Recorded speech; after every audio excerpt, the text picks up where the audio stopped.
I have a question for you. Who are you being when no one is clapping for you? Last week, I got an email from LinkedIn that I am celebrating my 15-year anniversary of using LinkedIn. So 2010 was when I joined, and that's when I was relocating from Canada to Australia. And I believe I set up LinkedIn as a way of keeping in touch with friends and family and work connections, and also making new work connections.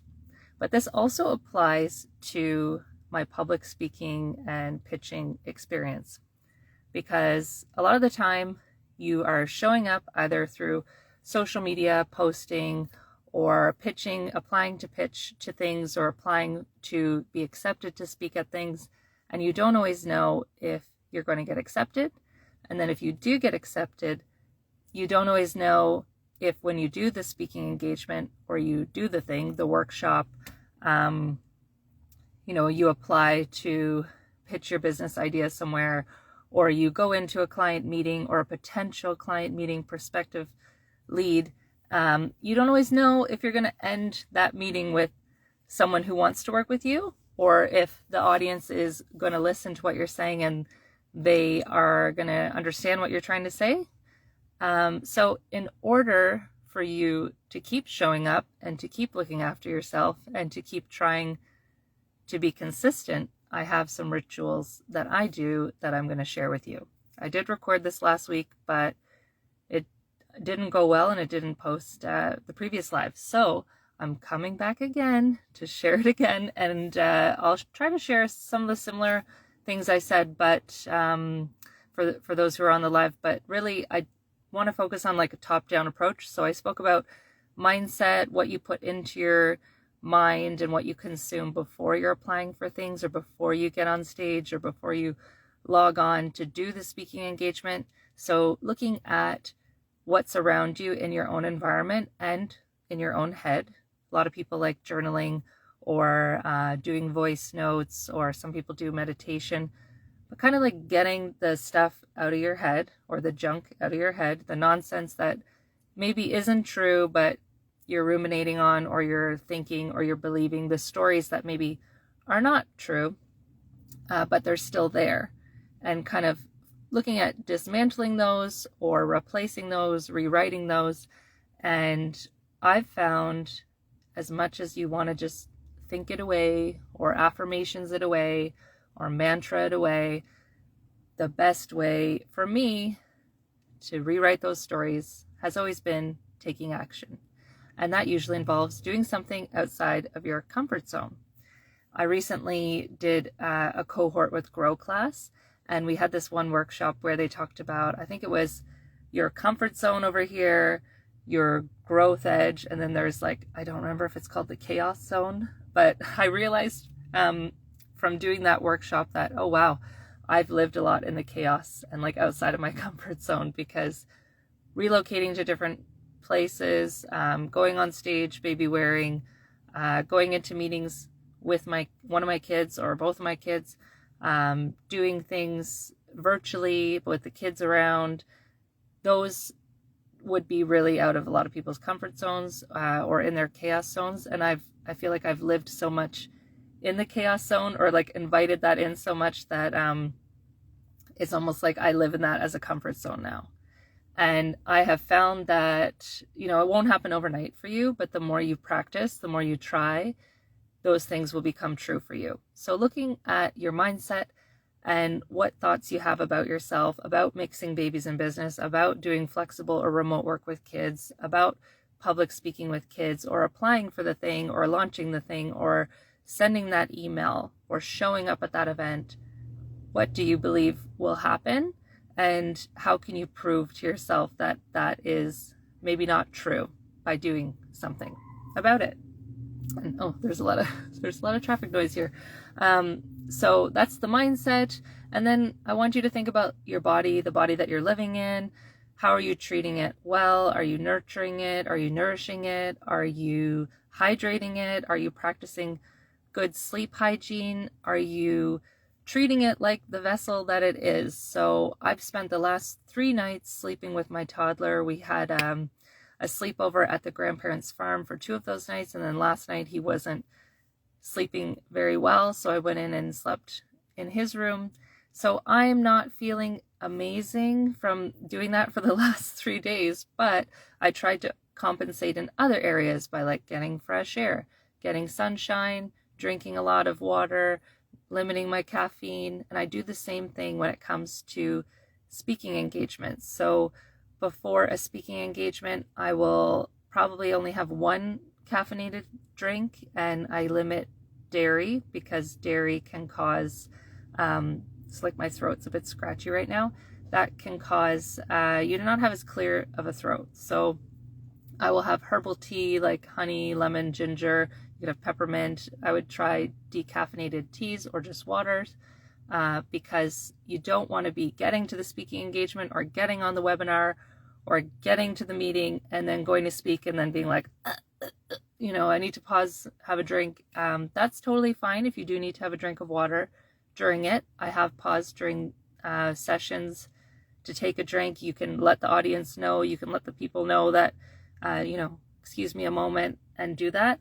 But you also don't need to apologize or let them know. You can just have the water. A lot of speaking events, you'll see they'll have water on stage at a table or, like a high table, or if it's a panel, there might be water for every person on the panel. Don't feel bad about stopping and pausing or taking extra breaths between what you want to say. So food, nourishment, sunshine, fresh air, water, hydration, and like I say, treat yourself like a plant a lot. And maybe it's dorky, I don't know. It's my farm kid thing. I really feel like a lot of the time we are forgetting that we are humans in a body that is a living thing, that is connected to nature, and we cannot be tethered to these machines all the time. So after I do this, recording this live stream, I'm going to be drinking my water, and I'm going to be doing something not screen based for a little bit. So looking at your routines that you're doing, your schedule that you're doing, and how are you putting in those times? How are you making it easy for yourself with your rituals to look after yourself? This can be challenging when you have young kids. So I would often feed myself and hydrate myself when I'm doing their stuff at the same time. So I never would wait to do mine last. I would oftentimes do it first. So if I'm going to do the school run, or if I know that I'm doing a session and then I'm doing the school run and then I'm doing something else, I would feed myself and look after myself so that by the time I'm going to the school run and I'm picking up the kids, if they're dysregulated because they've been at school all day and they're hungry, they're tired, they're thirsty, I'm not in reaction mode and also hungry. I can be in reaction mode, respond to their needs, but not be resentful because I'm thirsty or I'm hungry. So think about those things, whether you're bringing your kids with you to do speaking or to the meeting or to the thing. How can you look after yourself first in small ways or at the same time? So mind, body, and I also want to cover rituals for your environment. So for me, I like to read my notes at a third space, library, coffee shop, somewhere that's not where I'm going to be presenting. So not at the venue or not at home where I'm presenting from, if that's the case.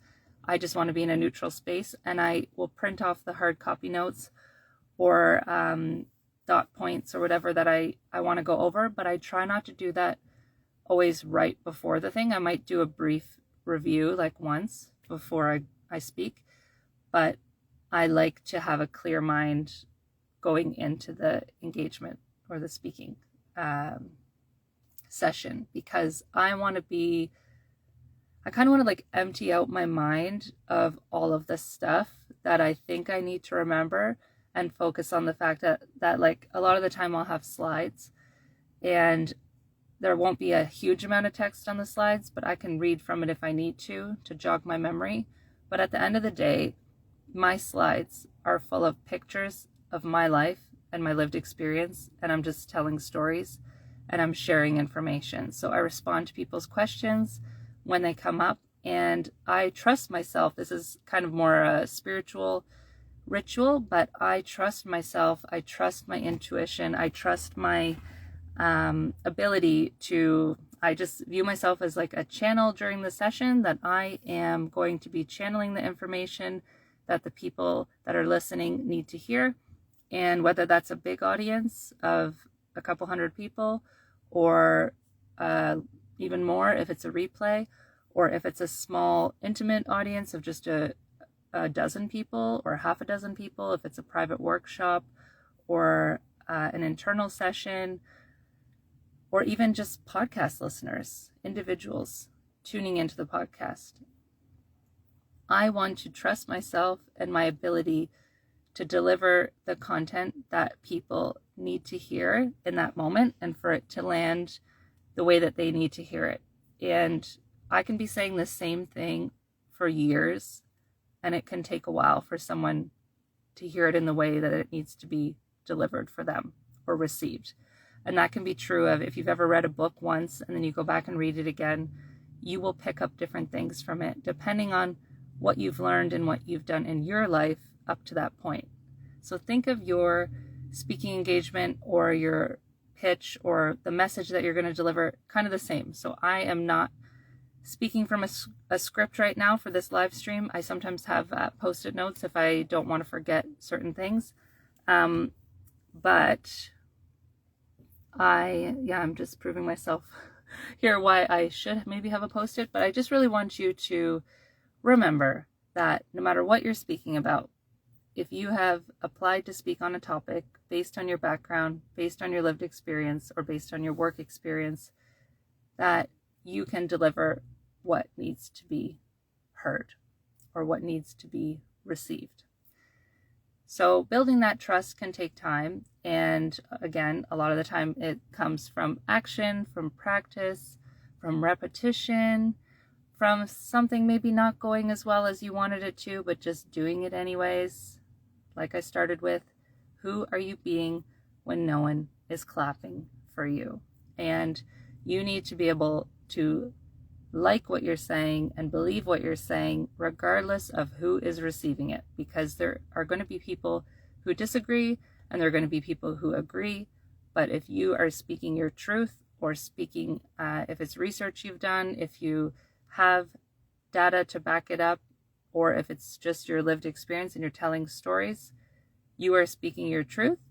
And if other people want to comment on that or prove you wrong, they can try to, but at the end of the day, it's your life, it is your perspective, and what you bring to the table or to the event or to the stage or to the business competition will be based on your background and your perspective, and you don't know who needs to hear it or who it will help, as has been the case for a lot of my things.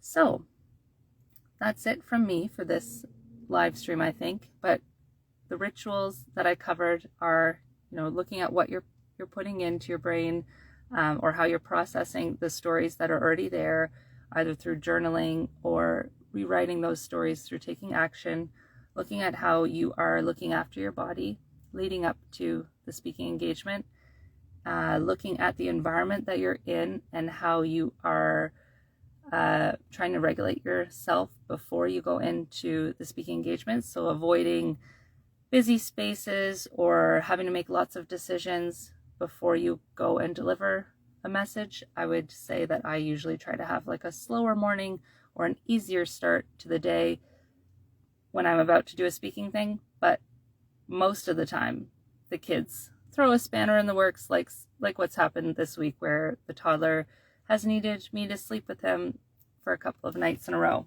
So I do find that happens more often than not when I'm doing big things or hard things, but I also know how to roll with it. So, and that's largely because I've been looking after myself or been practicing or just been showing up over and over again, and whether people clap or not, I still keep showing up. So I hope that this encourages you to do the same, and that you have some ideas for some rituals that you can incorporate into your day or your week, month or year, just new things you can experiment with and see how much of a difference it makes to you. And I would be curious to know how you live your life and do your work, and whether you find that you're living more in your comfort zone, or you're going into your growth zone, or maybe you're in a bit of the chaos zone like I've been for the last while. Would love to hear that. And if you have any questions, you can contact me on my website, mixingbabiesandbusiness.com, or amymarineLynch.com, and I'll put that in the description for this video, depending on where you're watching it from. And this is the last live stream I'll do for a while. I have some health things going on that I'm going to be taking a bit of a break from this summer, and I'll be focusing on the podcast and doing some more webinars and, posting as and when I can. But I hope you have a great summer or a great winter break, depending on where you are watching this.